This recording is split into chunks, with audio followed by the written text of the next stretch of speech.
Sorotan lain, Saudara Menteri Dalam Negeri Tito Karnavian mengatakan akan mempelajari surat permintaan bantuan yang dikirimkan pemerintah Aceh kepada dua lembaga Perserikatan Bangsa-Bangsa. Tito mengaku belum mengetahui terkait surat permintaan bantuan itu dan enggan menjawab apakah Pemda boleh meminta bantuan internasional dalam penanganan bencana Sumatera.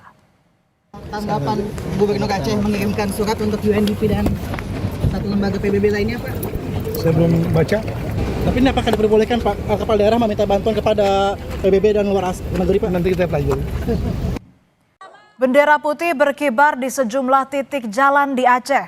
Pengibaran bendera sebagai ungkapan warga menyerah menghadapi dampak bencana banjir dan longsor dan meminta pertolongan.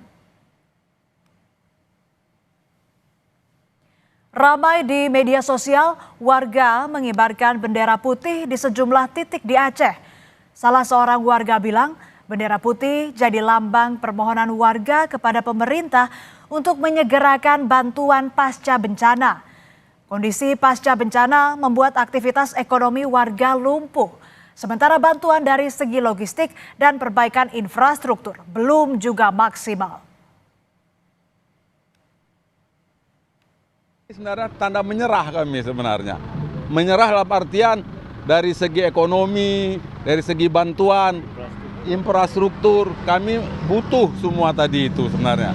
Jadi sebenarnya kalaupun dalam perang namanya bendera putih, kami menyerah. Ini khususnya kami minta Pak Prabowo tolong bantu Aceh Tamiang.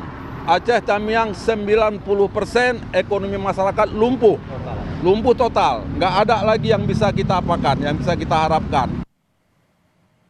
Sebelumnya, juru bicara pemerintah Aceh Muhammad MTA menyebut Provinsi Aceh berharap agar bantuan internasional dibuka untuk mempercepat penanganan bencana.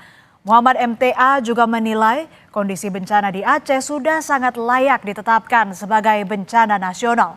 Namun, MTA bilang penetapan status bencana nasional bergantung pada kebijakan pemerintah pusat.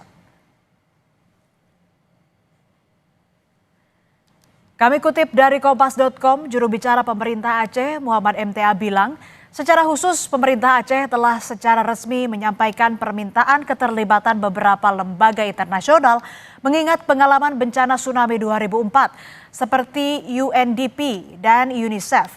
Muhammad MTA juga bilang soal bencana skalanya ini memang nasional.